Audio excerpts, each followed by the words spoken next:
নমস্কার সবাইকে, চলে এসেছি কথা ধারাবাহিকের নতুন একটি আপডেটস নিয়ে।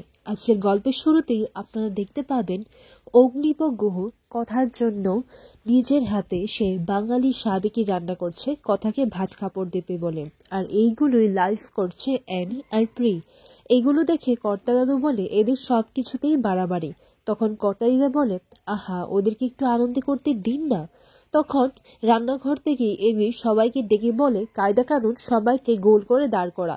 আর কথাও নেমে আসে। কথা বলে কি একটা চমকের কথা বলছে না, সেটা কি গো ছোটকা?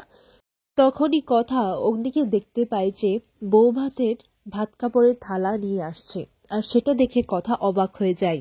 সঞ্চিতা কথাকে অগ্নির সামনে নিয়ে দাঁড় করায়। আর এটা দেখে কথা অবাক হয়ে যায়, বলে যে আমি তো ভেবেছিলাম গতবারের মতো এইবারও আপনি ভাত কাপড়টা। এরপর এটা শুনে এভি বলে জানতাম তো, কারণ তোর মাথায় গোবর আছে তাই। এই নে ধর। তখন কথা বলে 1 মিনিট দাঁড়ান। এরপর কথা তার আঁচলটা তার মাথায় দেয়। ঘুমটা পড়ে অগ্নির কাছ থেকে ভাত কাপড়ের দায়িত্ব নেয় কথা। অগ্নি বলে আজ থেকে তোর ভাত কাপড়ের দায়িত্ব আমার।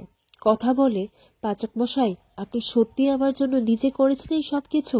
তখন অগ্নি বলে এরপর এইদিকে কর্তা দাদু এটা দেখে ভীষণ খুশি হয়, বলে যে আজকে তো আমার যে কি আনন্দ হচ্ছে না, আমার পূর্বপুরুষের এই টনিক বেচা কোম্পানি আজকে অ্যাওয়ার্ড পাবে।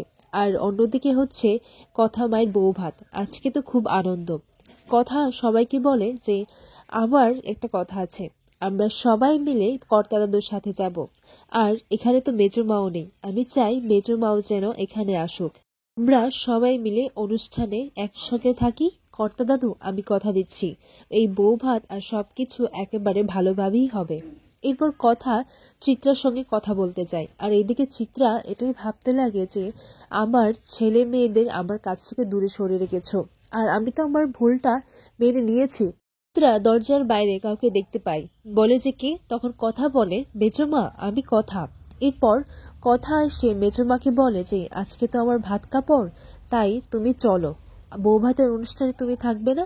তখন চিত্রা প্রথমে সংকোচ করে, নাটক করতে লাগে যে না, আমি তো থাকতে পারবো না। আমি কি করে থাকবো বলো তো? কথা বলে আমি জানি মেজমা তোমার কোথায় আটকাচ্ছে। এরপর লেখার ছোটকা এসেও চিত্রাকে বলে, আর এটাও বলে যে ওদের কোম্পানি অ্যাওয়ার্ড পাচ্ছে। তখন চিত্রা বলে আচ্ছা।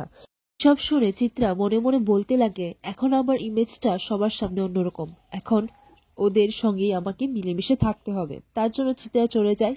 এইদিকে কথা সবাইকে বউ ভাতের ঘি ভাত পরিবেশন করে। সবার সামনে অগ্নি কর্তাদাদুকে বলে আমি শুনেছি আপনার টনিক বেচা কোম্পানি নাকি অ্যাওয়ার্ড পাচ্ছে, তার জন্য কংগ্রাচুলেট। কিন্তু এর মানে এই নয় যে আমি আপনাদের সাথে যাব। কেউ যদি এটা ভেবে থাকে তাহলে সেটা ভুল ভাবছে।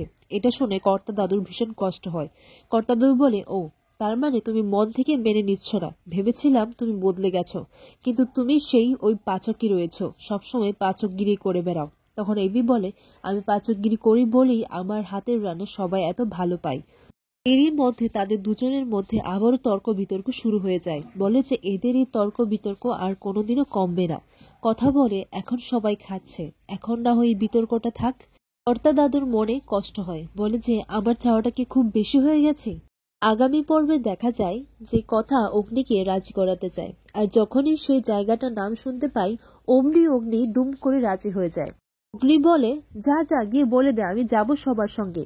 ওর কথা চলে যাওয়ার পর অগ্নি প্রত্যয়দেরকে বলে যে আমরা যে সি বিচটা বুক করেছি সেটা তো ওই জায়গার পাশেই। অগ্নি কথাকে সারপ্রাইজ দেওয়ার জন্য সেই জায়গায় নিয়ে যায়। আর এইদিকে প্রমিকও চলে আসে।